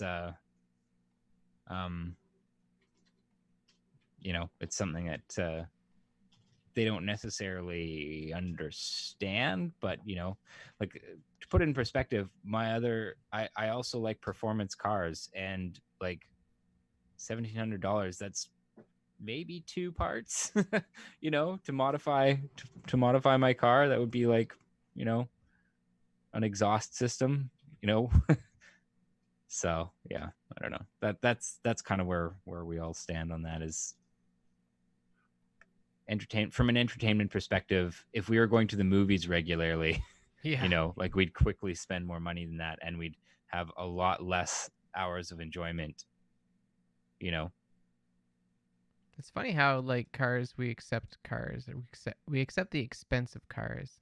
yeah. Doesn't make any sense. They're such money pits. Oh, totally. And especially if you're going to modify your cars, right? I mean, like my modification goals for my old car, my BMW, was over $5,000 on top of the cost of the car and all the maintenance and stuff like that. Um, and why really? Like I had a lot more power, and why did I need that? I didn't. I absolutely didn't need that power. There are a lot of people who look at people who spend tons of money on cars and think that they're insane too. And from a certain perspective, yeah, absolutely they are. Absolutely. Basically, anybody who's spending money on something that's just a hobby for the most part, from one perspective or another, you could call them insane. Well, I think But that BMM sale over the Alien Week was insane. So, yeah, what do you mean? the discount that they put on the BMM. Because the discount was insane, or the amount of money that people were spending on BMMs was insane? Well, I thought it was a pretty good deal for the BMM. I think Oh, it's everybody should have spectacular. did it. Yeah. Everybody in the game should have done it. No brainer, because that ship is going to be worth $1,000, I think, 2 years from now. You think 1,000? Hey, interesting. Oh, I was thinking easily. like between 600 and 800. But I guess like Carrick is 600, and then you got to tack the alien tax on it. It's basically going to be a Diet Kraken, and Yeah. alien tax, right? Yeah. For whatever reason. There you go, Judd Lux, BMM, absolutely $1,000. Yeah. Well, I thought that was a heck of a deal. I was wondering though if your SO plays at all Star Citizen, or if they're No. no. No. Maybe when it gets closer to release, Yeah. they've said that they might want to, maybe, but mostly everything that they've seen thus far, they've just been like, no, we're not interested in that. Like they think it's cool, they think that it's pretty, but yeah, neither of them are particularly interested in the gameplay itself. So That's basically all it is. I'm sorry to say as well. I feel bad for introducing anybody else to it. Actually, when they had that deal on, like 2 months ago, where they'd give us an extra grade cat if we invited somebody in, and I did that, and the guy who did it is just so turned off. Like, oh, I felt so bad for him. yeah. Yeah. I've introduced a couple of my friends, 3 actually of my real life friends, to Star Citizen, and I've stopped basically, Yeah. until the game gets a little, like, most of them see the potential of it, but none of them are interested in playing right now, even though I bought them packages. But yeah, it's We're a unique group of people. Whoops a daisy. Yep. Yep. Hence my namesake, Masokast. You have to be a bit of a Masokast. masochist Oh, that to makes play the game sense. right now. Yeah. Judd Lux says that he picked an upgrade up from an Aquila just so the price wouldn't change in his buyback. Yeah. Yeah, I think that's wise. You know what was crazy? I don't know if you watched the Infrarunners, but they showed that through a particular CCU path, you could get a BMM for $275. That's what it was. Yeah, that was it. That's crazy. Yeah, that was it. That's what I mean. Everyone should have got one. Like I paid $250 for mine on the gray market like 3 years ago or something, That's pretty and good. that's almost no price increase, and that's straight from the website. Yeah. With like LTI, if that matters to you. It doesn't to me. But, yeah. Yeah. It's complicated, but hey, it's a good JPEG. Yeah. Yeah. Well, and I think ultimately here's the reason I have one, and it's because that ship in game is going to be really difficult to obtain. It's not going to be a simple matter of just getting the money together to buy it. Like if you read the lore on it, those things are handed down from generation to generation of Banu. You know, they're not something that they just go and sell wholesale. But they did Um, that. They did. It was wholesale. well, okay, sure, fair. But I mean, like in the game, when the game is released, and if you wanted to go buy one in game, it's going to be reputation gated. Like they've talked about reputation gating a few times for obtaining ships in the actual game, and the BMM, you're going to have to grind the shit out of Banu reputation to get that ship. That's what I anticipate. Um, so that's kind of one of the reasons I picked one up, was because because I think getting one in game is going to be a huge pain, and I would rather not have to go through that pain. Secondly, well, actually, probably of similar importance is the capabilities of it. I mean, obviously, the cargo capacity that they have on there right now is the freight units, so it's not actually going to be 3,000 SCU. If you use similar conversions to the way that they reduced the Carrack's SCU down from freight units, I'd say that it would probably be around 1,000 SCU. Um, at least going off of their current concept. They are reconcepting, so ultimately we don't really know. But with the current thing, the current whatever on the Matrix of Lies, I would say it'd probably end up being around 1,000 SC of cargo, which is not insignificant. And with that current design, the cargo can just drop out the bottom like the Carrack in those pods.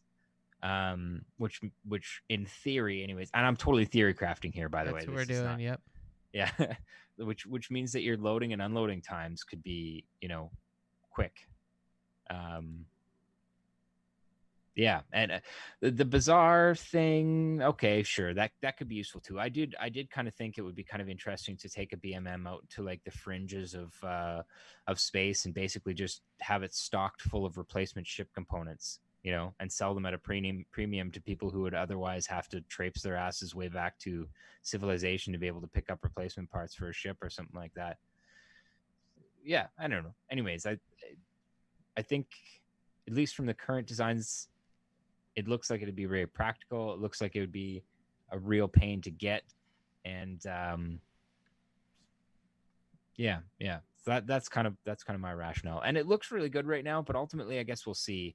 They're reconcepting it very specifically because they said that it doesn't really line up with like the current design doesn't really line up with the Defender. Yeah. So I don't know. I don't know how I feel about that because I kind of have mixed feelings about the Defender's looks. I like it. I like the interior a lot. I like the way it sits on a pad. It looks really cool, but I'm not a big fan of the overall shape when it's in flight. So I don't know. We'll see.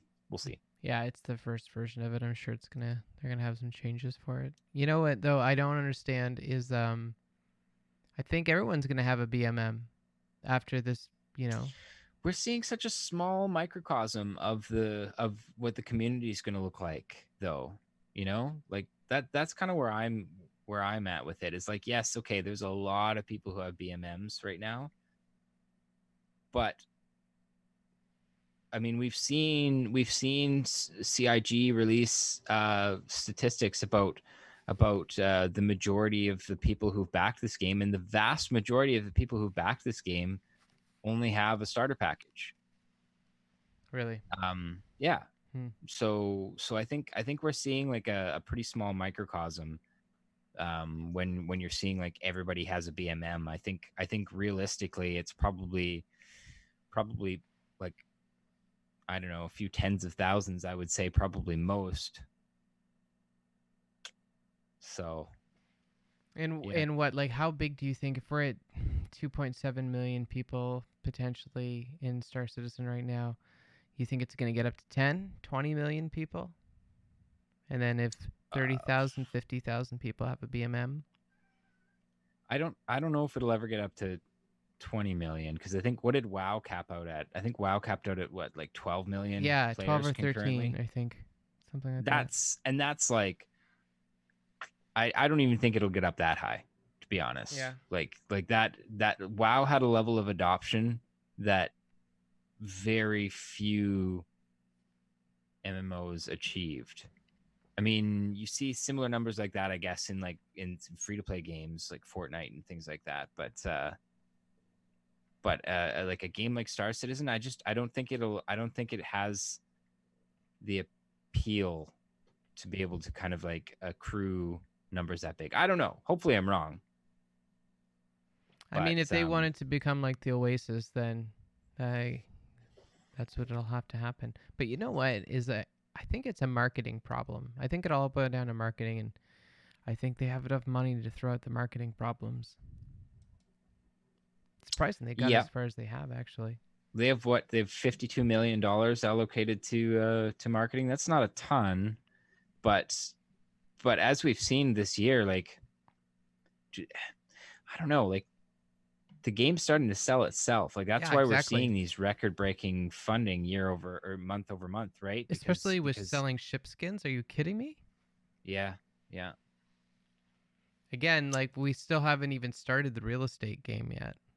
So yeah. holding on till that one. Make a couple of $1 billion with that. Selling prime suites on Terra. Sure, money wise for sure. I think they're set, but I still think that the population wise, I think they're I would be surprised to see them hit 10 million, for example. I hope I'm wrong, but I would be surprised at that. I would say 5 million is probably a good bet. And in that case, again, to just go back to the original point, 5 million, and then let's say 35,000 BMMs out there, like that is a very small percentage of population that has a BMM, and even smaller are the amount are the people who are going to be actively using those ships too. I feel like most people with these incredibly large fleets are going to end up with most of those ships mothballed most of the time. What about NPC crews? Uh, I have a very skeptical view of how viable NPC crews are going to be in game, and I got Paul and I on captain's table got ourselves in like pretty heated like flack sessions a few months ago when we dared to suggest that NPC crews are going to be not as viable as people think, and people were angry at us for suggesting that. How does Paul But feel about this situation? he feels the same way, Yeah. and ultimately you don't have to. Well, at least similar. He feels a similar way, insofar as like they've said that this is a multiplayer game. They want people to play together, you know, and even recently the subjects in like calling all devs and stuff like that, this subject of NPC crews has come up a few times, and the answer from the devs has been skepticism, or just flat out said it'll be prohibitively expensive to have a pure NPC crew, um, outside of a small crew, obviously. Um, so yeah, I mean, I don't think that NPC crews are going to be anywhere close to as viable as people seem to think they are. I think that it is going to cost an unreal amount of money, and ultimately, like, well, and you know this as a trader, right? Like that affects your bottom line. Every NPC that you have to kind of hire, and that's the thing. Like from the sounds of things, it won't be so much contract as like you take them on kind of more long term if you want them to be any good, and that's like a constant drain on your bottom line for each crew, because you have to feed them, you have to pay them, you have to yeah. I don't think it's going to be something that people do regularly, unless they're you know billionaires at some point and are just doing it for the lols. But That's what I would do, by the way. There was a game in the mid 90s. It was called Theme Hospital. If you ever played it, the whole no, thing was just about managing your staff and keeping your staff happy. And I mean, if that's the game you're suggesting, I'll play it. sure. But again, like yeah, and by all means, I mean, if you want to, that's fine, and I'm not saying it'll be impossible, I just think that people who have these huge fleets and are just like, oh, I'll just have an NPC crew. I think I don't think that they are considering all of the costs that are going to be associated with something like that. And frankly, when it comes to large NPC crews, I think it'll be prohibitively expensive to the point where it's virtually impossible, because the last thing that we are going to want in this game is some whale basically fully crewing a javelin and just raffle stomping people, solo in his javelin. Like you already have accusations of pay to win. Can you imagine? Can you imagine how many of those accusations you'd be getting if some whale who forked out $3,000 for a javelin was able to basically, like, fully crew it with NPCs and then just go stomp on whoever he wanted to with his destroyer solo? Like, come on. I don't think that would exist because I think that the universe is too vast. What do you mean? Like I feel that there's too much space out there for that to be an issue. If what is it, 90% of the galaxy is supposed to be populated by NPCs? Yeah. So I don't think we'll ever see that many people to really just be a troll. And I think it's excusable to capital, like, one person for what, 10 NPCs? So that's like you're taking your crew with you everywhere you go. I don't think that one, I don't think that anybody would want the ability to solo crew a capital ship. I don't think that would be good for the game. Period. What That's if like offering people the ability to solo a raid, because that's how I look at capital ship gameplay. Actually, I look at it in MMO terms. I look at it as like end game raids. That's what capital ship gameplay. I think capital ship gameplay is going to be like. And basically, what you're saying is that if somebody has enough money, they can just go solo that raid. Here's what I'm saying, Masokast. I'm saying that I would like to turn my Kraken into a pizzeria. Seriously, Okay. think about that. Can that be possible? Well, I don't know. I don't think any of us knows, but yeah, And I'm serious. I I'm not trolling you. I genuinely want this. I think it would be really bad for the game if like I said, I'm just gonna stick to that. Because, like, again, I mean, if you can crew your Kraken and turn it into a pizzeria, with all NPC crew, that's great. For you who wants to do something kind of, let's be honest, kind of goofy, you know. But when somebody turns around and wants to, field a military ship, and I think that that's game breaking. Yeah, I don't want to play Eve. That's essentially what Eve is. That is, you're right. But Eve is such a successful game. Just So it that's lacks not what I want to play. fidelity. I didn't like Eve. I wanted to like Eve, but I didn't. I don't want to play Eve. I want to play Star Citizen. And then also there's from the other perspective, I suppose, then there's the simple fact that I think a lot of people assume that it'll be when they say, "Oh, I'll just use an NPC crew," they assume that it'll be easy. But I think ultimately it'll be really clunky to try to actually control that I many agree. NPCs. Yeah. I think that would be a task all in itself. But I kind of think it would be an enjoyable task. That's the thing. It would be just like the game I was talking about. It's, I don't know. The thing is like I specifically remember Chris Roberts describing this game as the entrepreneur's game. So like that's the type of activities I would see an entrepreneur wanting to do. Did Okay, I'm curious about where he said that, because, like, as far as I understand, he really did not want people to be able to That's right. um Yes. passively make income, off of, like, NPCs that are flying fleets of ships for you. Well, you could do That's this. basically the X series of I, games.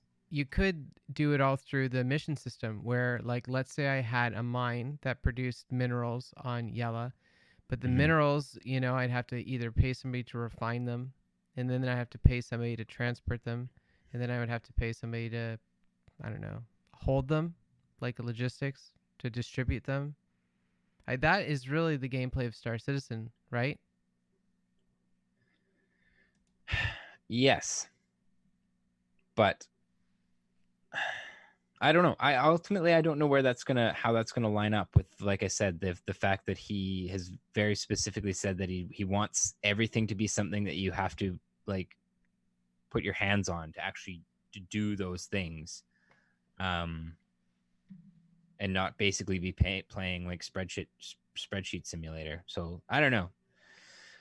I I hope that they minimize or at least restrict how much NPCs are going to be able to be used. And from what I've heard them say, from the emphasis that they've put on how much this is a multiplayer game and they want it to be a multiplayer game, and the emphasis they put on NPCs being prohibitively expensive, and not as good as people, uh, I I don't think that it's going to be. I don't think that NPCs are going to play as large a role as people think, or at least I don't think it'll be as easy to have them play a large role. Yeah. That's my standpoint. I don't think they need to be on crippling, NPCs.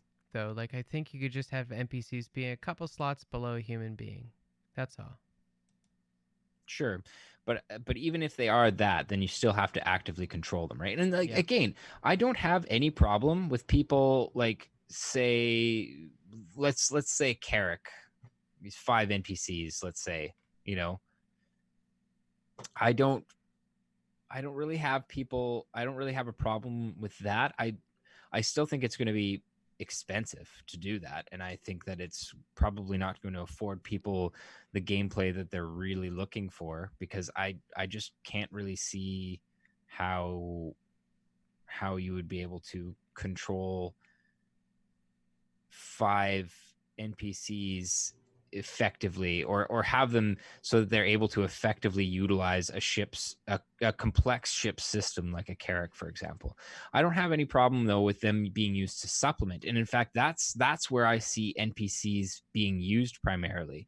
Like, for example, on a Javelin there's a lot of turret guns, and I could absolutely see that job being eventually just kind of farmed out to NPCs in large fleet operations, for example, with like large organizations.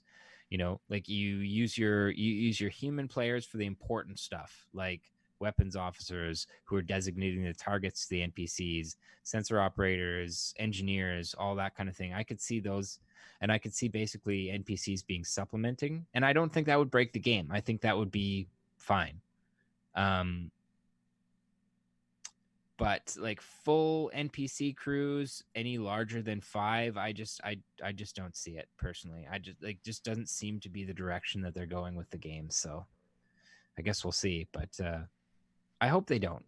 I want people to play together. If they want to do some of the bigger stuff. Like there's plenty of stuff out there for solo gameplay, and I want that solo gameplay to be there too. Don't get me wrong, I don't want this to be a fully multiplayer game, because there's some times where I just want to get baked and run cargo or something like that, and I don't want to like, I don't feel like being social, so maybe I just want to do kind of like some single player stuff. I want that to be an option, so the ability to kind of like hire an NPC every here or there to fill some turret guns or whatever. I think that is a good option. I just don't want it to be. I don't want NPCs to be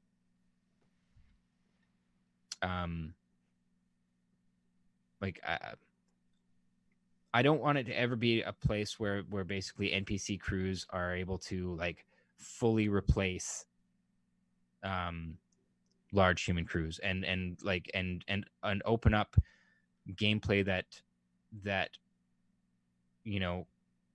could be such a rich multiplayer environment, and then just kind of like have it something that's soloable too. I don't know. I think, yeah, It's I not just impossible. it's not impossible, but it No. doesn't seem to be the way that they're going, and I hope that they don't go that way. I don't see them going in a way right now. I don't see enough of their AI. I don't know which way they're going. Sure, fair. Just again, just from the tone of what they've said, and just how they've kind of like they've addressed the idea of NPC crews so far. It doesn't it doesn't seem like they want to go that way, and I think that's fair, because I think if you did go that way, you'd end up basically with the X games, which again are not bad games. They're just not, they're not the game that I want to play. If I wanted to play that, I'd be playing X right now, There might like be another way to do it though. That might be a thing. maybe. um but yeah, and yeah, I still just think that the potential balance issues with those with that system, I don't know. I don't know. We'll see. Anyways, that's my opinion on NPCs. Clearly we have differing opinions here. I don't really have a strong opinion, to be honest with you. I'm serious about this Kraken business, and if you're saying that I can't have a pizzeria, then we have an issue. But I think I should be able to, even if I'm the only person in that damn ship. I should still be able to have a pizzeria, right? I think ultimately what we really need to see is like what's involved in running these big ships, Yeah. because we don't really know. Like right now, like we're solo running caterpillars like it's nothing, but like clearly, if you walk around the inside of that caterpillar, it's designed for more than one person. Like you go down to the hab section, there's what, 6 bunks down there, you know, like full Four. living area, and But there's there's four also like the bunks. tractor beam area as well. Like there's a Yeah. dedicated workstation. Also the engineering deck. Like that's a real thing. Yep. So And then in the command section, there's an additional 2 bunks, I think, yep. and Yep. like it's clearly a ship that's built to be, utilized by multiple people, and it's, I mean, even better example, I suppose, is the Carrack. That's a huge ship that's definitely designed for more than one person, and yet, the only gameplay we have for those ships right now is just basically the pilot and the turret gunners if they want to be useless. Yeah. So I think that'll be, I think that even before we see the AI changes and stuff like that, I think that will be the big telling thing. Like, That's true. what is multi-crew gameplay actually? What is it actually like to be on some of these big ships? What is involved? And then from there, it should at least give us a better idea about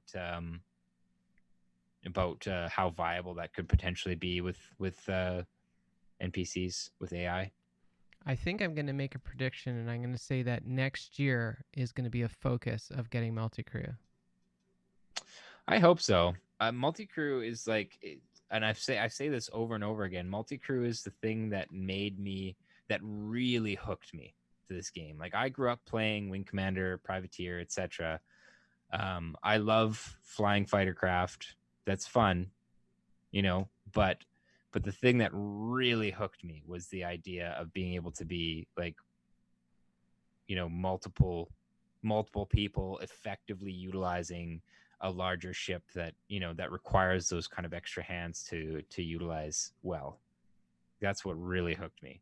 The Constellation Andromeda specifically, when I first saw that back in like 2013, I was like, my friends and I would, like we just, well, they were my roommates. We just like sit there and just kind of like when they first kind of showed me this game, I was like, wow, like, and we'd talk about like, oh yeah, we could like, we could all go in and we could just like buy this ship and we could all just like utilize just use the ship. And that was what really kind of hooked me, was the idea that like 3 or 4 of us might be able to like, this might be our ship. You know what I mean? It might be our Firefly, quote unquote, or our Serenity. Sorry.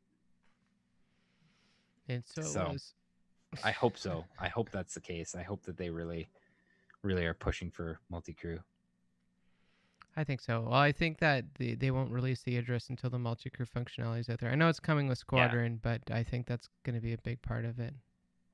Yeah, absolutely. Absolutely. Um, Turrets are a good start. I'm Yep. honestly, I'm really happy. Well, I guess we'll see. I've seen some leak videos of turret gameplay, and it looks legitimately quite fun. For 310? Yeah, for 310. Gotcha. Um, I saw a leaked video of 2 guys flying around in a hurricane with like 6 Gatling guns on it, and it just looked like a blast. Like That's they good. were killing stuff. I mean, Yeah. just NPCs from what we saw, but like they were making kills, and that's all I really want. I like the idea of multi crew combat, even though I consider myself to be more like economy focused, but like absolutely, I'm excited about kind of multi crew combat scenarios.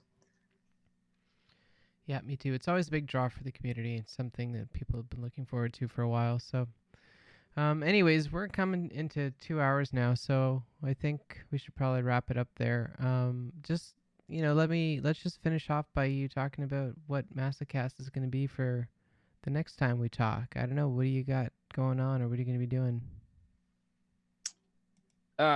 Mostly I just pester people to come on podcasts so I can bullshit about Star Citizen. Thank you. Thank you so much for doing um, this, by the way.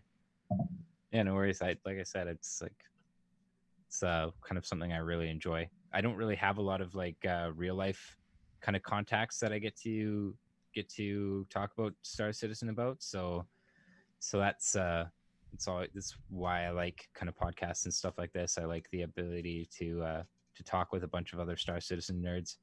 And then like as far as what I'm doing, I stream Monday, Wednesday, sometimes Friday, 5 p.m. Pacific time. And currently, I mean, ultimately, I want my channel to be focused around multi crew, just playing with people who are and viewers and stuff like that. But because multi crew isn't really there right now, we've been just kind of doing cargo runs with some viewers or stuff like that. But mostly I'm just looking for kind of conversations in my stream. I like speculating. I like theory crafting. I like especially talking about the science of Star Citizen. Ooh. And like it's kind of been my kick lately, just like talking about kind of the technology that's used, but also specifically, man, their planet tech is so beautiful, Mm. and in a lot of cases, it is like really quite accurate scientifically. Like if you Oh, if you really? look at the erosion patterns and like the temperatures and the like the different formations that you get on the ice worlds versus ones with denser atmospheres and high winds, for example, like Daymar, like the features and stuff that you get on these planets are way different, because of the different kind of geological processes involved and stuff like that in the creations of these moons and stuff like that. And I just think that's so cool. I'm basically a huge nerd, so I like talking about the science of what I'm seeing, and